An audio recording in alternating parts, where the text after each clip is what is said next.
स्वामी हंसे। सन्यासी स्त्री से दूर नहीं रहता। कोई अपनी माता से दूर कैसे रह सकता है? वह स्त्री के कामिनी रूप से दूर रहता है। मेरे लिए प्रत्येक स्त्री माता के समान है। कंचन से दूर रहते हैं तो आप अपनी आजीविका अपने मठ से प्राप्त करते हैं। हमारा कोई मठ नहीं है, कोई संपत्ति नहीं है। हमारे लिए अपरिग्रह का अर्थ सचमुच अपरिग्रह है। तो आजीविका के लिए क्या करते हैं? ईश्वर पर निर्भर रहते हैं। भिक्षा मांगते हैं? प्रोफेसर राइट ने पूछा। नहीं, वह भी नहीं कर सकते। मांगते नहीं, दान देने वाले की प्रतीक्षा करते हैं। मैरी सोच रही थी कि पूछे कि कोई अपने आप ही नहीं देगा तो क्या भूखे रहेंगे? किंतु उससे भी अधिक उग्र रूप से एक प्रश्न उसके मन में था। अमेरिका में तो वे भिक्षा भी नहीं मांग सकते। कोई उन्हें जानता भी नहीं कि उन्हें अपने आप दे जाए। तो क्या करेंगे वे? भूखे मर जाएंगे। किंतु ऐसा प्रश्न पूछना। प्रोफेसर राइट ने देखा कि मैरी की ओर से कोई प्रश्न पूछा नहीं जा रहा था। बोले, यदि आप धर्म प्रचारक नहीं हैं तो स्वयं को क्या मानते हैं? मैं धर्म का अन्वेषक हूँ, साधक हूँ। स्वामी ने कहा, उसका साक्षात अनुभव करने का प्रयत्न कर रहा हूँ। वह तो एक गृहस्थ भी हो सकता है। उसके लिए सन्यासी होने की क्या आवश्यकता है? सन्यास तो अपना सब कुछ ईश्वर को सौंपने और पूर्णतः उस पर निर्भर होने की घोषणा है। स्वामी हंसे। इससे लोगों को ज्ञात हो जाता है कि मैं भिक्षुक हूँ, अतः वे मुझसे भिक्षा न मांगे। गेरुए को देखकर सबको ज्ञात हो जाता है कि मेरा कोई परिवार नहीं है। मेरी सांसारिक बातों में कोई रुचि नहीं है। स्वामी, धर्म का अन्वेषण तो हो चुका। आप उनमें और क्या अन्वेषण करेंगे? आप गीता के मार्ग पर चलते हैं तो गीता का अन्वेषण गीताकार ने किया। धर्म का अन्वेषण ईशा ने किया। हमारे पादरी उसी धर्म का प्रचार करते हैं, वे उसका अन्वेषण नहीं करते। आप आप सत्य कहते हैं कि धर्म का अन्वेषण तो हो चुका। स्वामी हंसे। किंतु अपने लिए तो उस धर्म का अन्वेषण प्रत्येक व्यक्ति को स्वयं ही करना पड़ता है। ईसा ने धर्म का साक्षात्कार किया और हमें मार्ग दिखाया। अब उस मार्ग पर चलना तो हमें स्वयं ही पड़ेगा ना। केवल यह कहने से कि ईसा धर्म के मार्ग पर चले थे, अथवा तुम भी मानो कि ईसा धर्म के मार्ग पर चले थे, हमें मोक्ष नहीं मिल सकता। तो हिंदुओं में धर्म का अन्वेषण क्या है? किसी धर्म गुरु अथवा किसी धर्म सिद्धांत पर अपनी निष्ठा प्रकट कर देना हिंदू धर्म नहीं है। तो अपने जीवन में निरंतर ईश्वर की खोज करना, उसको पहचानना, निरंतर उसके निकट जाना, उसके समान होने का प्रयत्न करना और फिर वही हो जाना हिंदू धर्म है। तो आप इस विचार का प्रचार नहीं करते? हाँ, कोई पूछता है तो उसे बताते हैं, किंतु यह नहीं कहते कि अपना मार्ग छोड़कर हमारे मार्ग की महत्ता स्वीकार करो। उससे कहते हैं कि अपने मार्ग पर सच्चाई और निष्ठा से चलो। अपने मार्ग से ही ईश्वर तक पहुँचो। ईश्वर को प्राप्त करने का प्रयत्न करो। अपने मार्ग का गुणगान करना और लोगों को उस मार्ग की महत्ता स्वीकार करने को बाध्य करना धर्म का अन्वेषण नहीं, सांप्रदायिक प्रचार है। जब भावना संप्रदाय की हो तो उसमें धर्म रंच मात्र भी नहीं रह जाता। धर्म को पाने के लिए संप्रदाय से उदासीन होना पड़ता है। ये धर्म और संप्रदाय एक ही नहीं है। मेरी की जिज्ञासा पुनः जाग उठी थी। नहीं, स्वामी का स्वर कुछ उत्तेजित था। संप्रदाय को धर्म मानना बहुत बड़ी भूल है। दोनों में क्या अंतर है? अपनी उपासना पद्धति को सृष्टि की एकमात्र उपासना पद्धति मानना या उसे दूसरी पद्धतियों से श्रेष्ठ मानना संप्रदाय है, और किसी भी उपासना पद्धति से ईश्वर तक पहुंचने का प्रयत्न धर्म है। आपको मालूम है स्वामी कि ईसाई धर्म इस बात को नहीं मानता, चर्च नहीं मानता। स्वामी ने जैसे प्रोफेसर राइट की बात में संशोधन किया, और अमेरिका उसी चर्च की बात मानता है। प्रोफेसर राइट ने कहा, आपके विचार आपके लिए इस ईसाई देश में कठिनाई उत्पन्न कर सकते हैं। मैं इस समय माता मरियम के पुत्र के संतानों के बीच हूँ, इसमें भय क्या है? मैं भी ईसा से उतना ही प्रेम करता हूँ। ईसा से प्रेम करते हैं तो आप ईसाई हैं, मैरी ने कहा। मैं ऐसा ईसाई हूँ जो श्री कृष्ण से भी प्रेम करता है और बुद्ध से भी, और चाहता हूँ कि आप ऐसी ईसाई हों जो ईसा के साथ श्री कृष्ण से भी प्रेम कर सकें। स्वामी ने कहा, आपको ईसा को त्यागने की आवश्यकता नहीं है, श्री कृष्ण और बुद्ध को भी ग्रहण करने की आवश्यकता है। प्रोफेसर राइट के मन में जैसे आंधी चल रही थी। उन्होंने भी धर्म और धर्मों के इतिहास को बहुत पढ़ा और समझा था, किंतु ऐसा धर्म और उसका ऐसा साधक।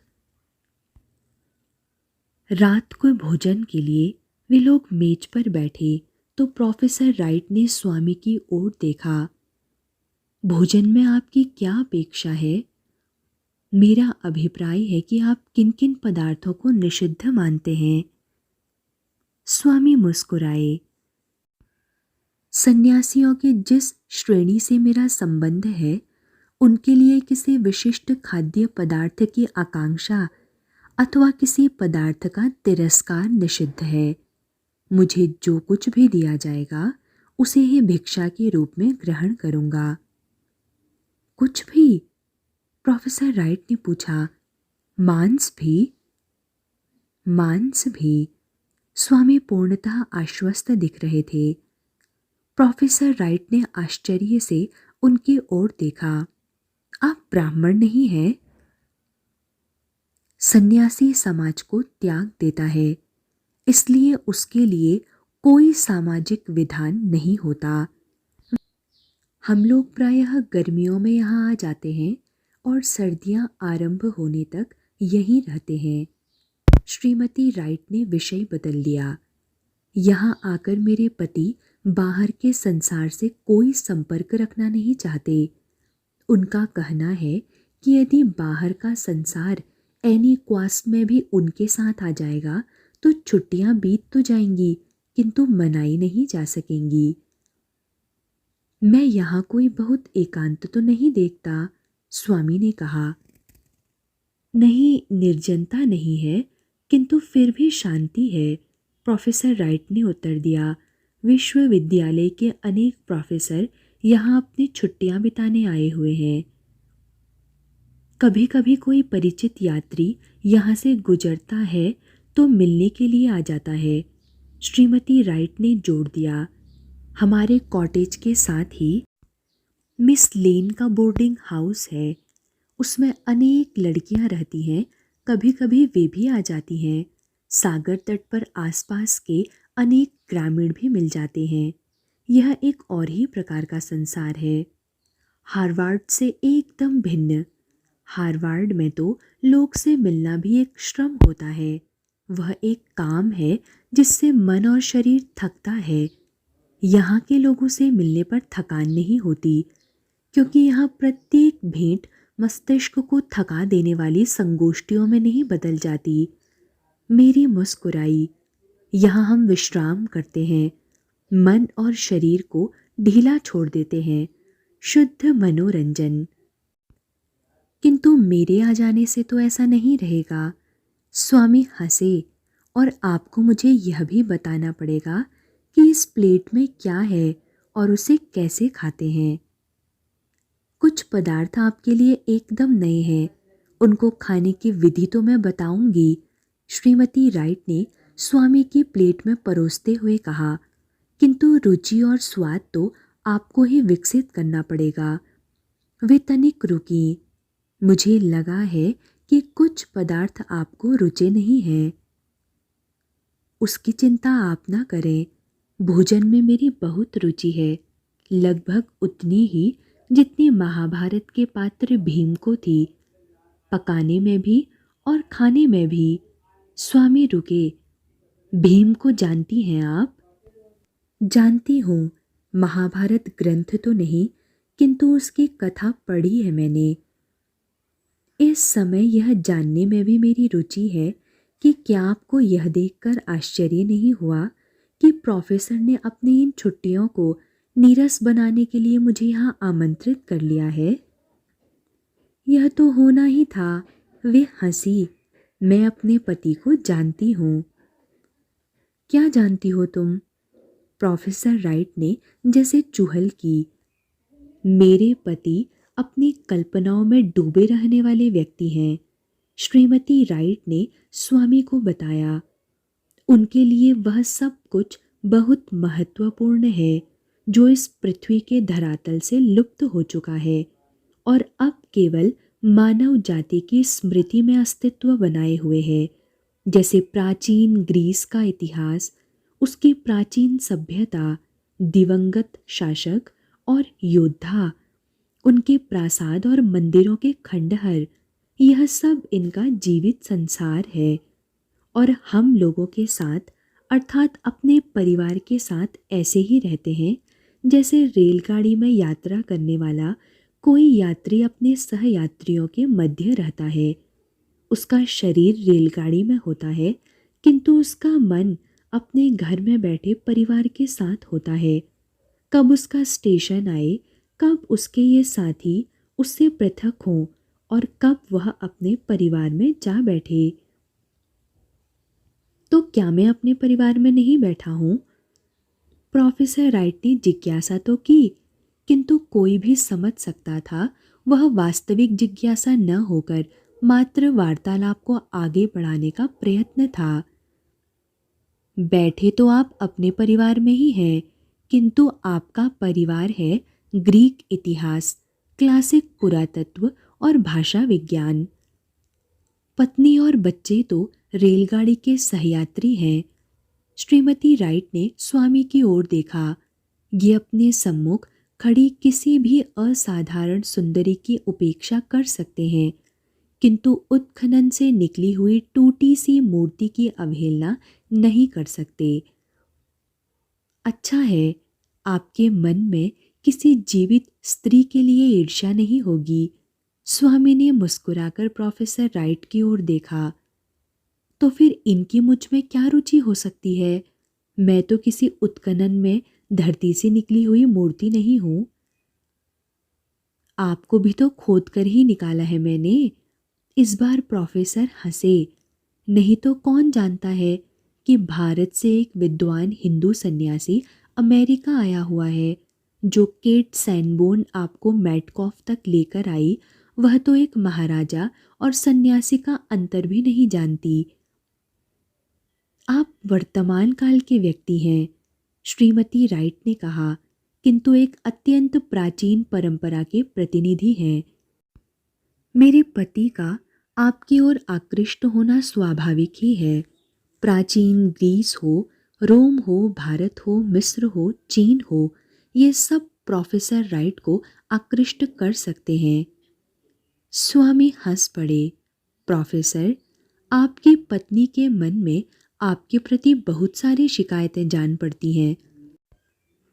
मुझे आपका परिचय देने के व्याज से वे अपने मन की भड़ास निकाल रही हैं। नहीं, मुझे बहुत शिकायतें नहीं हैं, श्रीमती राइट बोली। अपने काल्पनिक परिवार तक पहुंचने के लिए प्रोफेसर को यथार्थ में से होकर गुजरना पड़ता है। मूर्ति हो या पुस्तक, खंडहर हो या शब्द, वे सब वर्तमान संसार के ही अंग हैं। प्रोफेसर इस संसार से मुक्त नहीं हो सकते। आप खाने की ओर से उदासीन न हो। प्रोफेसर राइट के अधरों पर एक गंभीर मुस्कान थी। उन्होंने मेज से उठाकर एक प्लेट स्वामी की ओर बढ़ाई। यह तो आपने लिया ही नहीं। मेरी पत्नी अपनी वाचालता में इस समय कुछ लक्ष्य भ्रष्ट हो गई है। स्वामी ने अपनी प्लेट में भोजन परोसा। मेरा विचार है कि श्रीमती राइट की निरीक्षण शक्ति पर्याप्त तीक्ष्ण है, भाषा सही और सटीक है, तथा उसमें विनोद और परिहास भी है। गंभीर तो वे हैं ही।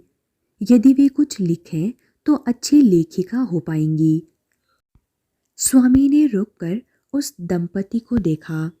मुझे तुलना तो नहीं करनी चाहिए, फिर भी मुझे लगता है कि कैथरीन सैनबोर्न यद्यपि लेखिका है तो भी उनकी निरीक्षण क्षमता और भाषा दोनों ही न इतनी प्रखर है न इतनी गंभीर। आप नहीं जानते, प्रोफेसर ने उत्तर दिया। मेरी बहुत कम लिखती है, किंतु लिखने की आकांक्षा इसके मन में बहुत है। कम क्यों लिखती हैं? स्वामी ने सहज जिज्ञासा की। मुझे बहुत कम विषय लिखने के लिए प्रेरित करते हैं, श्रीमती राइट ने स्वीकार किया। और फिर मुझे अपने बच्चों को भी तो संभालना है। बच्चे बड़े हो रहे हैं, उन्हें आत्मनिर्भर होने दो। उन्हें अनावश्यक रूप से अपने ऊपर आश्रित रखना उचित नहीं है। प्रोफेसर राइट ने स्वामी की ओर देखा।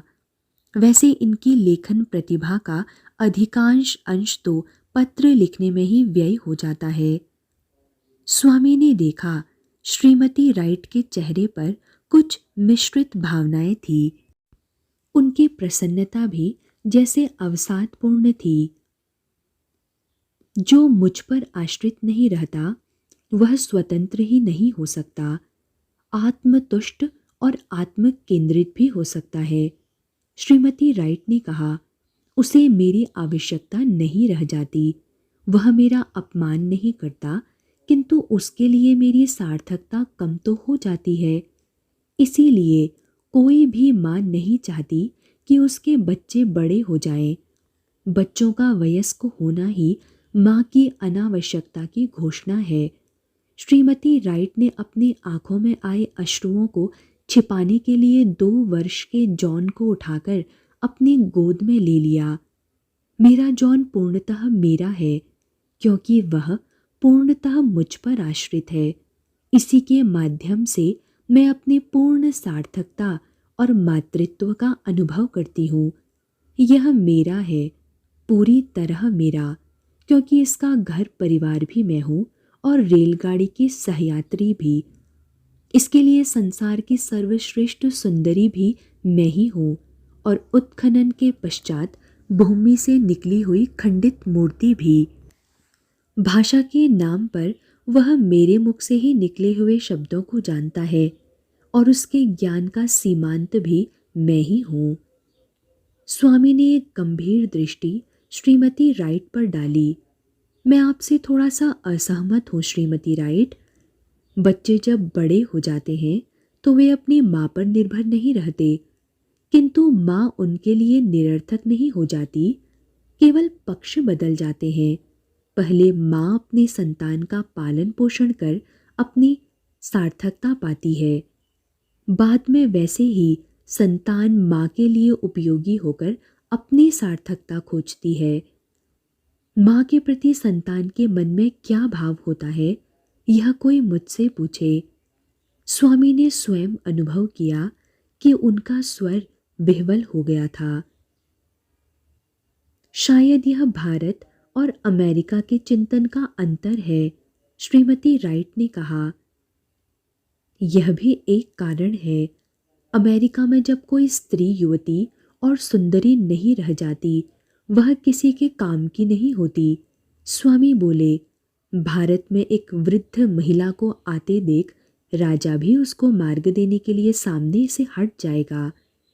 भारत में माँ की पूजा होती है, वह ईश्वर का प्रत्यक्ष रूप है। हमारे अन्य दोनों बच्चों से भी मिलिए स्वामी।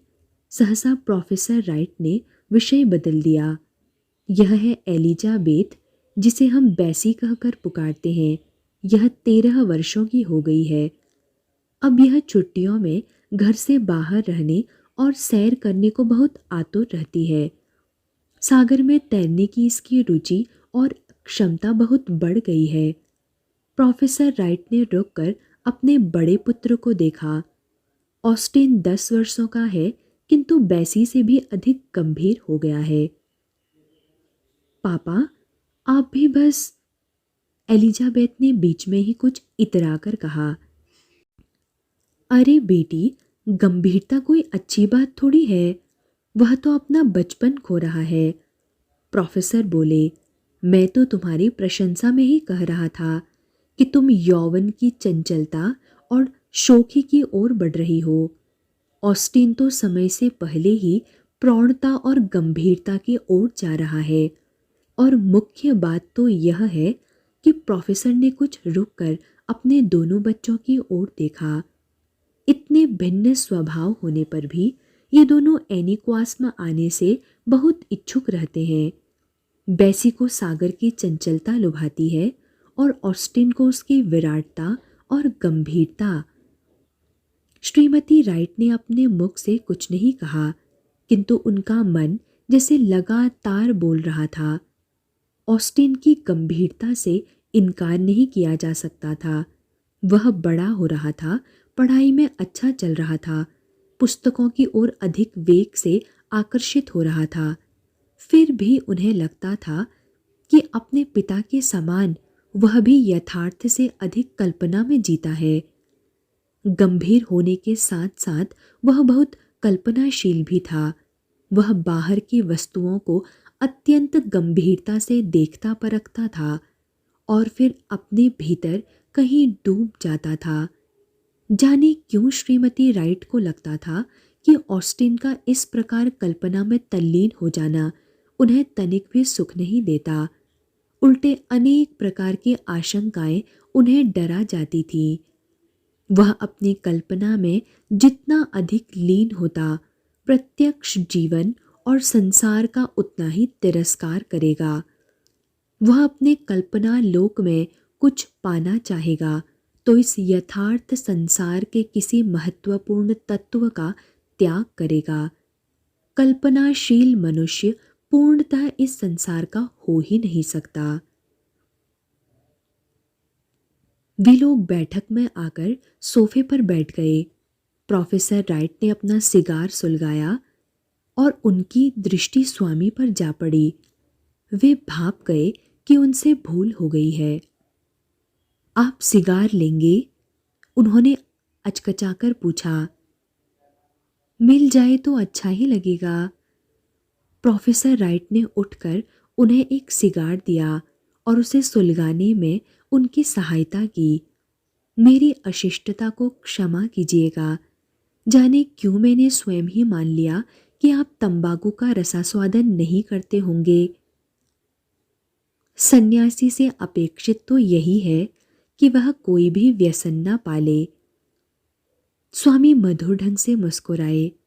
किंतु हमारे गुरुदेव कहा करते थे कि सोने में मिलावट ना हो तो उसका कोई गहना नहीं बन सकता। शायद वैसे ही किसी व्यसन के बिना कोई शरीर नहीं बनता। श्रीमती राइट बच्चों को उनके कमरे में पहुंचाकर आई थी। वे अभी बैठी भी नहीं थी कि उनकी दृष्टि द्वार की ओर उठ गई। शायद कोई आया है। उन्होंने कपाट खोले। सामने हार्वर्ड लॉ स्कूल के प्रोफेसर यूगीन वॉम्बो खड़े थे। अभिवादन के पश्चात वे भीतर आए। मैं आप लोगों के एकांत का अतिक्रमण कर रहा हूँ, वे अत्यंत शिष्ट ढंग से बोले, किंतु स्थिति कुछ ऐसी ही है कि मैं स्वयं को रोक नहीं पा रहा हूँ। आप बैठिए तो, श्रीमती राइट ने सोफे की ओर संकेत किया। मुझे तो आप कुछ नर्वस लग रहे हैं, घबराए हुए से। ओह हाँ, प्रोफेसर वॉम्बो अपने झेप मिटाने के लिए जोर से हंसे। आपने मेरी चोरी पकड़ ली है श्रीमती राइट।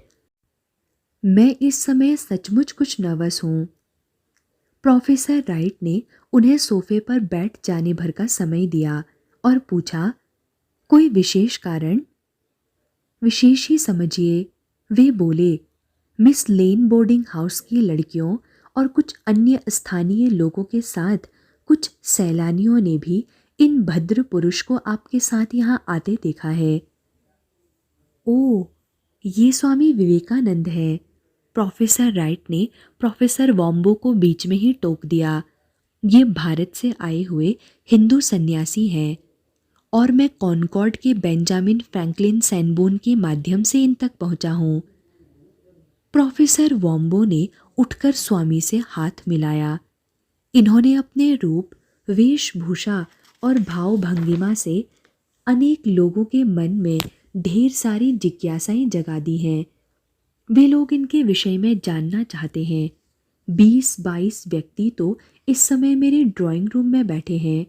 मैं उन लोगों को भी इस समय अपने साथ यहाँ ले आता, किंतु एक तो उसके लिए आपकी अनुमति चाहिए थी, दूसरे आपके ड्राइंग रूम में इतने लोगों के लिए स्थान भी नहीं है।